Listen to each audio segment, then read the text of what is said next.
Quand on cherche un partenaire de vie, on peut avoir pas mal d'exigences plus ou moins constructives.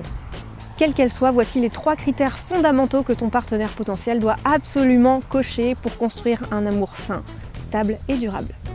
Ces 3 critères, ils sont simples et tu peux les vérifier assez vite quand tu rencontres quelqu'un. J'ai conscience que je vais citer pas mal de choses, donc attention, il ne s'agit pas qu'il fasse un sans faute partout. Dans tout ce qu'impliquent ces 3 points, personne n'est parfait. J'attire juste ta vigilance sur le fait qu'ils sont fondamentaux pour discerner auprès de qui ça peut valoir le coup de s'investir. C'est donc à toi d'être observatrice, de faire le tri entre ce qui est non négociable et ce qui peut évoluer, mais globalement, tant qu'il y a cette base, tu peux y aller. Pour nourrir cette vidéo, j'ai interrogé mes tourterelles dans ma communauté Facebook. C'était super intéressant, donc je veux remercier toutes les personnes qui m'ont partagé leurs sentiments sur ces 3 sujets.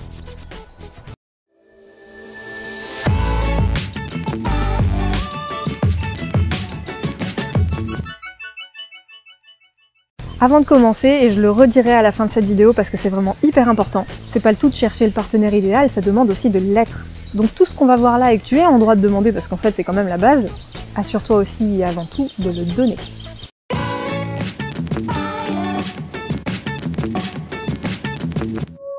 Pour que cette rencontre fonctionne, les 2 personnes doivent en être dans la même phase de leur vie amoureuse. Alors ça peut paraître assez basique et évident comme premier critère, mais force est de constater, et j'en ai d'ailleurs fait partie, que beaucoup trop de gens dépensent beaucoup trop d'énergie à s'accrocher à des partenaires malheureusement beaucoup trop indisponibles.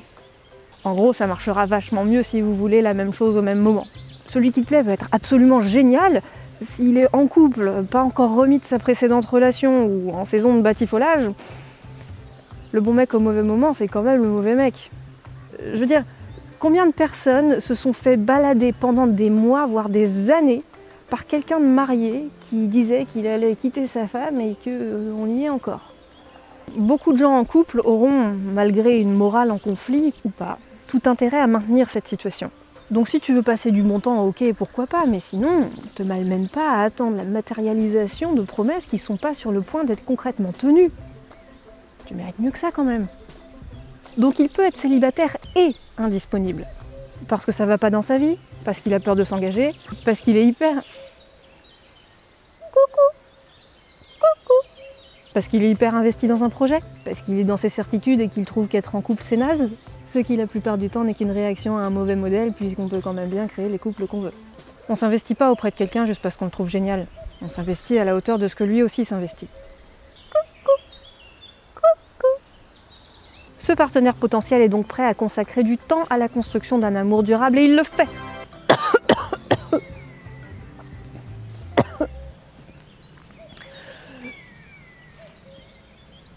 Tous les oiseaux chantent.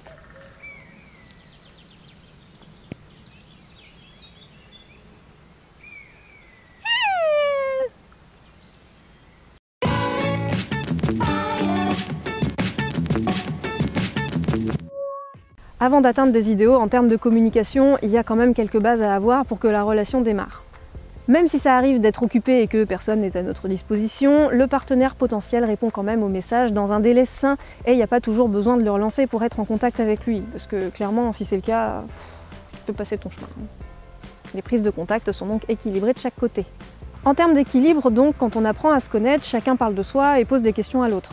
Même si évidemment que c'est valable tout le temps, mais en début de relation c'est plus facile parce qu'on est avide d'infos sur l'autre. Les questions et la curiosité sont une preuve d'intérêt. Si en face de toi t'as quelqu'un qui parle que de lui, bon, oui tu peux parler de toi, mais c'est quand même cool d'avoir un intérêt clair et proactif en face. Même si bon, c'est tellement désagréable qu'en général ça se voit vite et on se barre quoi.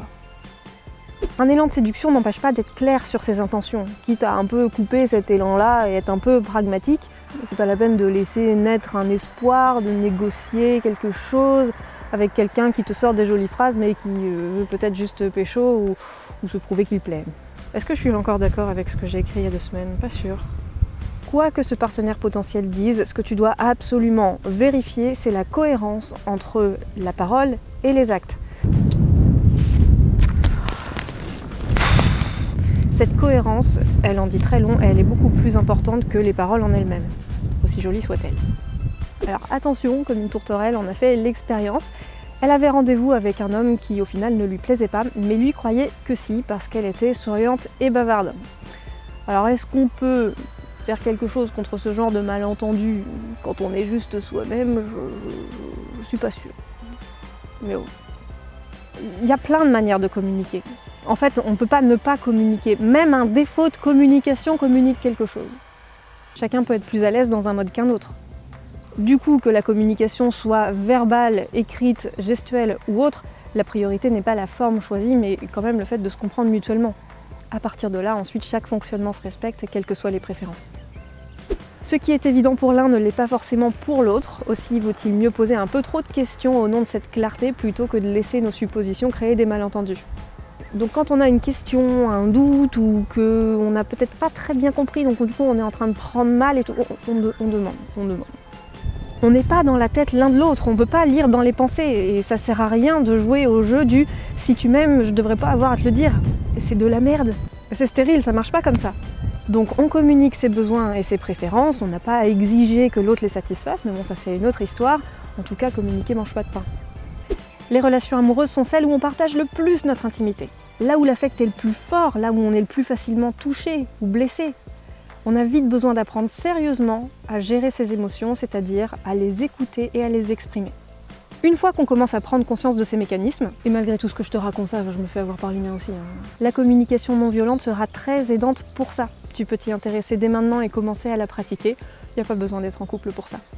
Il s'agira ensuite de ne pas fuir quand on est embarrassé par un sujet, ni de ne pas fuir tout court en fait. C'est du bon sens, mais rappelons-le quand même, une communication saine exclut totalement de crier ou de se taire. Les deux en général se nourrissant l'un l'autre. Chacun doit ensuite se sentir à l'aise pour exprimer ce qu'il aime ou pas, ce qui va ou pas, et ce qui met à l'aise c'est le...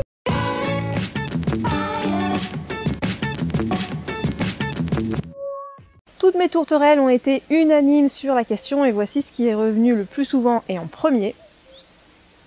Coucou, coucou, coucou. Un partenaire respectueux t'accepte tel que tu es et ne cherche pas à te changer. Non, qu'est-ce qu'il y a? Tout le monde s'y met. Il ne juge ni tes besoins, ni tes valeurs, ni ton rythme, ni ta sensibilité, ni vos différences. Bref, il te respecte comme un individu entier. La bienveillance commence ici. Même si évidemment personne n'est parfait, donc on a tous des choses à changer, à améliorer, mais c'est pas une condition pour être aimé. Il s'agit la plupart du temps de comportements qui sont générés par nos émotions, qui viennent la plupart du temps de blessures et donc qui doivent être discutés ensemble, dans le calme et dans la considération de la sensibilité de chacun pour trouver des solutions en équipe. Ou peut-être que c'est un travail individuel, mais en tout cas, chacun doit se sentir considéré par l'autre et si c'est trop compliqué de s'y retrouver, faites appel à une aide extérieure. Donc vous êtes sur un pied d'égalité. Même quand on admire quelqu'un, il n'y a entre vous ni supériorité, ni infériorité. Personne ne fait la leçon à l'autre, il ne s'agit pas non plus que l'un ait raison sur l'autre. Chacun peut avoir raison de son point de vue, quel que soit le mot de la fin, non seulement parce que deux points de vue peuvent coexister même quand on n'est pas d'accord, mais surtout chacun est légitime dans son point de vue. Parce que ça fait partie de notre construction et que du coup, pour chacun, il y a une logique quelque part. Et c'est vrai que des fois, il y a des points de vue qui feraient mieux d'évoluer, mais là encore, dans la considération qu'on n'a pas toujours tout choisi et qu'il y a des choses qu'on ne voit pas, qu'on ne veut pas voir, et donc c'est difficile de les remettre en question. Quelques mots maintenant sur le respect des limites, qui est un sujet à peu près gros... Waouh! C'est à toi de communiquer les comportements que tu ne tolères pas. Et là, c'est question d'affirmation de soi. Je sais que c'est un truc qui n'est pas toujours facile, et parce que je le dis pour moi en premier, mais on ne peut pas demander à quelqu'un de respecter des limites qui n'étaient pas claires pour nous à la base et qu'on a malheureusement laissé être franchies. Si mes limites ne sont pas respectées, ce ne sera pas que du fait de l'autre qui ne les respecte pas, c'est aussi moi qui n'arrive pas à les faire respecter. Ça demande non seulement de connaître ses limites, de les communiquer et de les rendre infranchissables. Et comme la plupart du temps on connaît nos limites quand elles sont franchies, eh bien prends le message que la colère t'apporte, c'est son rôle de poser tes limites. Même si certaines personnes ne sont pas hyper en lien avec leur colère, même si je crois que quand nos limites sont vraiment claires, elles sont incarnées et en fait on respire nos limites, c'est vibratoire et donc quelque part elles sont quasiment pas un sujet. Alors c'est sûr que quand quelqu'un pose ses limites, on n'est pas obligé de les négocier, on peut juste les prendre comme telles, mais bon ben, si ça passe pas, soit on tape du poing sur la table, soit on s'arrache. Ensuite, notre cher ami respecte ton temps. C'est-à-dire qu'il comprend et tient compte du fait que tu as une vie en dehors de lui et que s'il t'appelle à 22h pour 22h30, au-delà de l'idée discutable que véhicule ce genre d'horaire, bah il s'attend pas complètement à ce que tu dises oui, il accepte que tu dises non et il te demande pas de changer tous tes plans en fonction de lui et encore moins à la dernière minute.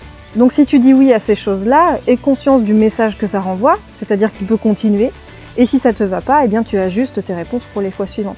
Il va donc respecter ton espace physique et émotionnel et donc ne pas être envahissant. Ça veut dire te laisser de l'air quand tu en as besoin, ne pas s'imposer. Et même si ça arrive à tout le monde d'avoir des revirements de situation, il va quand même respecter ses engagements puisque quelque part à deux, les engagements de l'un deviennent les engagements de l'autre. Le respect, c'est aussi communiquer clairement quand il y a une prise de distance plutôt que de laisser l'autre se poser un milliard de questions de traviole. Alors je sais que communiquer quand on n'a justement pas envie de communiquer, ça peut paraître un peu contre-intuitif. Mais le fait est que l'inverse, c'est lâche. Et on a le droit de prendre un temps de centrage pour s'assurer qu'on va pas communiquer n'importe quoi, n'importe comment. Mais vraiment, il faut bien comprendre que faute de ça, de l'autre côté, ça peut être littéralement infernal à vivre. Alors par respect, même si c'est difficile, on prend les devants avant que l'autre nous pose des questions désespérées. Et pour finir, en tant qu'une, sinon la priorité dans sa vie, ce partenaire potentiel tient compte de toi dans ses choix. Ça veut pas dire qu'il faille tout décider ou tout faire à deux, et parfois il n'y a pas de bon choix, mais en tout cas, au moins, tu fais partie de l'équation.